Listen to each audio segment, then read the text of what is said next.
بسم اللہ الرحمن الرحیم۔ السلام علیکم۔ عمران خان کے خلاف مسلسل گھیرا تنگ ہو رہا ہے۔ فیصل آباد کے اندر مقدمات کے اندر بھی عمران خان کو طلب کر لیا گیا ہے۔ لاہور ہائی کورٹ نے گرفتاری پر جو سٹے دیا ہوا تھا وہ آج ختم ہوا ہے، اور کس طریقے سے جو سماعت ہے وہ اچانک تبدیل ہوئی ہے، اس کا احوال اس ویڈیو میں آپ کے سامنے رکھنا ہے۔ فوجی عدالتوں میں سویلینز کے ٹرائل کے معاملے پر سپریم کورٹ آف پاکستان کے اندر آج بڑی پیش رفت سامنے آئی ہے۔ آج کی سماعت کا احوال بھی آپ کے سامنے رکھوں گا۔ جے آئی ٹی میں عمران خان کو قصوروار قرار دے دیا گیا ہے، اس کا کیا امپیکٹ ہوگا اس پر بھی بات کریں گے، اور امید ہے آپ سماعت کرنے کے بعد ہمیشہ کی طرح اپنے قیمتی فیڈ بیک سے ضرور آگاہ کریں گے۔ اب جتنے بھی مقدمات ہیں وہ تقریباً کلوز کیے جا رہے ہیں تاکہ کسی طریقے سے عمران خان کی ضمانتیں منسوخ ہوں اور ان کو گرفتار کیا جا سکے، چونکہ اب اس حکومت کے آخری 3 ہفتے ہیں اور ان کے ساتھ ہی نواز شریف کی واپسی کا راستہ ہموار کرنا ہے۔ عدالتوں کے اندر جو کیسز ہیں ان کے اندر بھی جو پیش رفت ہے وہ یہ بتاتی ہے کہ عمران خان کو جلد از جلد گرفتار کرنا یہ حکومت کا اس وقت سب سے بڑا جو ہے وہ چیلنج ہے جس پر کام کیا جا رہا ہے۔ آج عدالتوں کے اندر جو بڑی پیش رفت ہوئی ہے اس کے اندر ایک انتہائی عام ڈیولپمنٹ یہ ہوئی ہے کہ جے آئی ٹی جو بنائی گئی تھی اس کے اندر جو 9 مئی کے واقعات ہیں اس تناظر کے اندر عمران خان کو قصوروار ٹھہرایا گیا ہے جے آئی ٹی کی طرف سے، اور اس میں بتایا گیا ہے کہ یہ حالانکہ عمران خان کو جس انداز میں اسلام آباد ہائی کورٹ سے گرفتار کیا گیا اور جس طرح تذلیل کی گئی، اس کے بعد یہ ایک فطری عوامی رد عمل دکھائی دیتا ہے۔ اس کے باوجود یہ تاثر دیا گیا ہے کہ عمران خان نے جو گزشتہ اس سے پہلے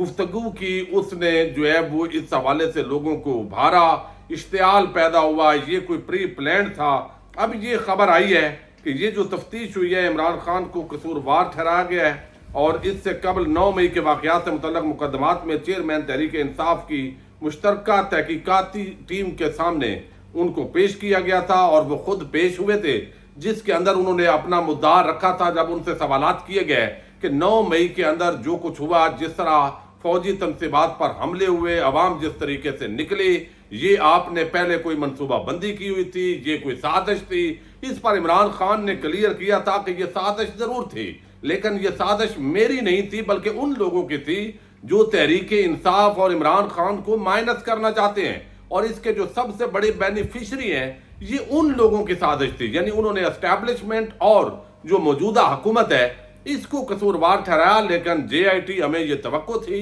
کہ وہ ظاہر ہے حکومت نے اپنی مرضی کے جو افسران ہیں ان پر مشتمل وہ جے آئی ٹی بنائی ہوئی ہے، تو لہذا انہوں نے اب عمران خان کو ان مقدمات کے اندر قصوروار ٹھہرا دیا ہے۔ عدالت کے اندر اب اپنا جو پولیس ہے وہ موقف رکھے گی اور بتایا جائے گا کہ یہ عمران خان کے ایما پر سب کچھ ہوا ہے جیسے ایف آئی آرز کے اندر لکھا گیا ہے۔ دوسری طرف آج فوجی عدالتوں کے اندر سویلینز کے جو ٹرائل ہے اس پر آج بڑی عام گفتگو ہوئی ہے، اور اس کے اندر جو خاص طور پر آج لطیف خوسا صاحب نے ضیاء الحق کے دور کا ذکر کیا ہے، اس پر جو چیف جسٹس صاحب نے کہا ہے اس پر سب کو بڑی حیرت ہوئی ہے، اور اس کے اندر جو ہے وہ بتایا گیا ہے کہ یہ ساری جو چیزیں ہیں وہ دیکھنے والی ہیں، لیکن 9 مئی کے واقعات کے تناظر میں فیصل آباد کے اندر آئی ایس آئی کی آفت پر حملہ ہوا، اور وہاں جو مقدمات ہیں وہ یہ سارا جو ہے وہ اس حوالے سے دیکھنے کی ضرورت ہے کہ وہاں جو مقدمات درج ہوئے اس کی جو جے آئی ٹی ہے وہ وہاں بھی عمران خان صاحب کو طلب کر لیا گیا ہے۔ اب اس کے ساتھ جو آج بڑی سماعت ہوئی ہے وہ ایک بڑی ڈیولپمنٹ کے طور پر دیکھی جا رہی ہے سپریم کورٹ آف پاکستان کے اندر، جہاں پر ایک طرف اٹارنی جنرل نے دلائل دیے، انہوں نے بتایا کہ ابھی کوئی ٹرائل شروع نہیں ہوا، سزائے موت یا عمر قید یا 14 سال قید کی جو سزا ہے وہ بھی ہوتی دکھائی نہیں دے رہی۔ سپریم کورٹ نے کہا ہے کہ جب تک یہ منظوری نہ ہو اس وقت تک سویلین کا ٹرائل جو ہے وہ نہ شروع کیا جائے، تو یہ جو ٹرائل ہے یہ روک دیا گیا۔ لیکن جب لطیف خوسا صاحب نے کہا کہ جناب آج جو حالات ہیں ایسا تو ضیاء الحق کے مارشل لا میں بھی نہیں ہوتا تھا کہ انسانی حقوق کی سر عام پامالی ہو رہی ہے، اس پر چیف جسٹس نے کہا جی اگر مارشل لا ہوتا، اگر یہ بات آپ نہ کریں تو پھر عدالت مداخلت کرے گی۔ بھئی کون سی مداخلت کرے گی؟ کون سی مداخلت کا پہلے فائدہ ہوا ہے؟ اس وقت تو جس انداز کے اندر انسانی حقوق کی پامالی ہو رہی ہے کوئی کسی کو پوچھنے والا نہیں ہے۔ عدالتوں کے سامنے جو بندے اغوا ہوتے ہیں ان کا بھی انکار کر دیا جاتا ہے کہ وہ کسی بھی جو ہے وہ نہ پولیس کے پاس ہے نہ کسی ایجنسی کے پاس ہے، اور پھر اچانک ان کے دفعہ 164 کے بیانات آ جاتے ہیں، پھر ان کی پریس کانفرنسز آ جاتی ہیں۔ یہ ساری جو چیزیں ہیں یہ دیکھنے والی ہیں۔ اب چیف جسٹس عمر عطا بندیال کے سربراہی میں آج جو اٹارنی جنرل نے دلائل دیے کہ 9 مئی کی ویڈیوز میں کئی لوگ حساس مقامات پر حملہ کرتے نظر آئے۔ حملے آرمی اور ایئر فورس کی تنصیبات پر ہوئے، لیکن صرف 102 افراد کو ملٹری ٹرائل کی فہرست میں شامل کیا گیا۔ 9 مئی کی اجازت مستقبل میں دوبارہ نہیں دی جا سکتی۔ ایسے حملے مستقبل میں نہیں ہونے چاہیے۔ ان حملوں پر جو رد عمل آیا تھا وہ ایسا نہیں تھا جو ہونا چاہیے تھا۔ جسٹس مظاہر علی اکبر نقوی نے سوال کیا کہ کس طریقہ کار کے تحت لوگوں کو فوجی تحویل میں لیا گیا ہے، جس کے جواب میں اٹارنی جنرل نے کہا کہ عدالت کا سوال یہ ہے کہ گرفتار افراد کو منصفانہ اور فیئر ٹرائل کا حق ملے گا یا نہیں۔ پہلے عدالت کو ملٹری کورٹ کا طریقہ کار بتانا چاہتا ہوں، پھر سوالات کے جواب دوں گا۔ آرمی ایکٹ کے سیکشن 2 میں سول جرائم کی بات واضح ہے۔ اگر کوئی سویلین سول جرم کرتا ہے تو ٹرائل آرمی ایکٹ کے تحت نہیں ہو سکتا، لیکن جب آرمی ایکٹ میں 2015 میں ترمیم کی گئی تو پھر یہ حق دیا گیا۔ اس پر بھی آج جو معزز ججز ہیں انہوں نے بڑے سوالات اٹھائے ہیں کہ یہ کس طریقے سے جو ہے یہ مقدمات آپ چلاتے ہیں۔ ان کو بتایا گیا کہ ہمارا جو فیلڈ مارشل ہے باقاعدہ ایک ٹیم ہے، وہ فیصلہ کرتی ہے، اس کے بعد جو ہے وہ باقاعدہ وکیل دیا جاتا ہے، وہ سول وکیل بھی ہو سکتا ہے، وہ فوج کی جو جیک برانچ ہے وہاں سے بھی وکیل اس کے ملزم کے مطابق جو اس کی خواہش ہوتی ہے اس کو مہیا کر دیا جاتا ہے، اور پھر اس کے بعد چونکہ اپیل کا بھی حق ہے تو لہذا یہ اس زمرے کے اندر آتا ہے۔ تو چیف جسٹس عمر عطا بندیال نے آج یہ کیس غیر معینہ مدت کے لیے ملتوی کر دیا ہے، اور لگتا ہے ایسے ہے، انہوں نے ساتھ کہا ہے کہ ریلیکس کریں کہ بندے بھی اندر رہیں گے، ٹرائل بھی شروع نہیں ہوگا۔ اتنے میں ہمارے جو بندیال صاحب ہیں انہوں نے جو ٹرک کی بتی کے پیچھے لگایا قوم کو، وہ روانہ ہو جائیں گے، اور قاضی جو فیض عیسیٰ ہیں بالآخر جن کو ظالموں کا قاضی کہا جاتا ہے، وہ پھر ظاہر ہے اس وقت حکومت ان کے حوالے سے بڑی کانفیڈنٹ ہے اور معاملات وہ چلیں گے، تو ایک بڑا جو ریلیف ہے جس کی توقع ہے وہ جو ہے وہ نہیں دیا گیا۔ اور ساتھ ہی جو درخواستیں ہیں وہ جو ملزمان ہیں ان کی یہ درخواست خارج کی گئی ہے کہ ان کا جو ٹرائل ہے فوری طور پر جو ہے وہ ظاہر روک تو دیا گیا ہے، لیکن وہ یہاں آرمی کے اندر نہ چلے، عدالتوں کے اندر ابھی تک اس کو وہ کہتے ہیں درمیان میں رکھ کر ایک ریلیکس کا جو ہے وہ ایک واز کیا ہے ہمارے چیف جسٹس صاحب نے۔ ججز نے ریمارکس بھی دیے ہیں، اٹارنی جنرل کو کہا گیا ہے کہ آئین میں ترمیم لازمی ہے، لیکن اس کے باوجود کوئی بڑی پیش رفت جو ہے وہ ہوتی ہوئی دکھائی نہیں دے رہی۔ جس طرح ہمارے ادارے چاہتے ہیں اسی طریقے سے جو سویلینز ہیں ان کے جو اس وقت سہولیات دی جا رہی ہیں وہ بھی بتایا گیا ہے جی کہ بڑے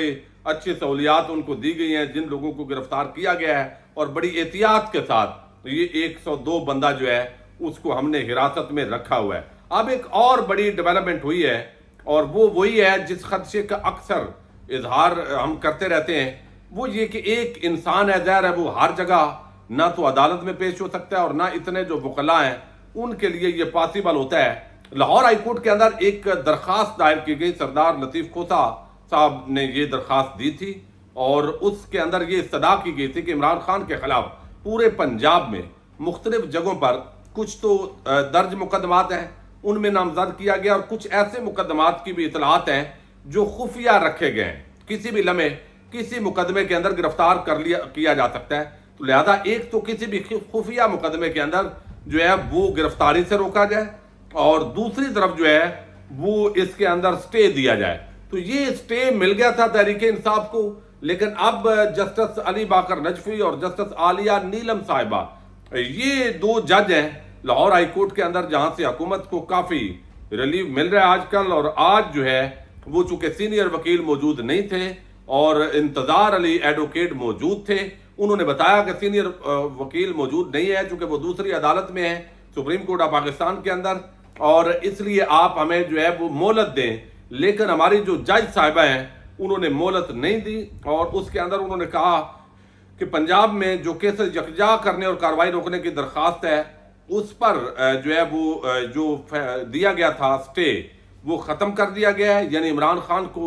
خفیہ مقدمات کے اندر گرفتار نہ کیا جائے، اس پر یہ سٹے آج ختم ہو گیا ہے، اور اب حکومت اس طرح کی کسی بھی واردات کے تحت عمران خان کو گرفتار کر سکتی ہے۔ اور وہ کہتی ہیں جائز صاحبہ کہ ہم متعدد مرتبہ پہلے بھی مہلت دے چکے ہیں، اب مزید مہلت نہیں دی جا سکتی۔ اور پھر وہ کہتی ہیں کہ چیئرمین پی ٹی آئی کے خفیہ مقدمات میں گرفتار نہ کرنے کا حکم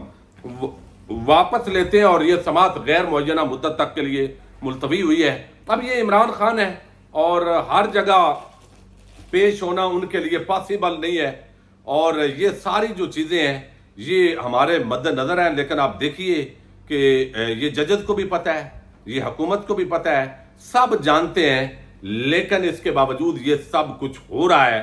اور لگتا یہ ہے کہ انہی دنوں کے اندر جو ہے وہ عمران خان کے خلاف گھیرا تنگ کیا جا رہا ہے کہ کسی بھی طریقے سے یا تو توشہ خانہ کیس کے اندر ہفتے کے اندر جو اگلا ہفتہ شروع ہو رہا ہے اس میں ان کی سزا ہو سکے، فائنل بحث ہوگی، جرا ہوگی، اس کے بعد فیصلہ سنایا جائے گا، جج صاحب بھی جلدی میں ہے، حکومت بھی جلدی میں ہے، تاکہ عمران خان اگر کسی کنارے لگتے ہیں تو پھر جو اگلا پلان ہے، جو بھی NRO2 ہے یا جو بھی ہے، وہ تکمیل پذیر ہو۔ تو یہ ایک بڑی انفارچونیٹ سچویشن ہے جس کے حوالے سے میں نے آپ کو بتایا ہے۔ امید ہے آپ اپنے فیڈ بیک سے آگاہ کریں گے۔ اجازت دیجیے گا، اللہ حافظ۔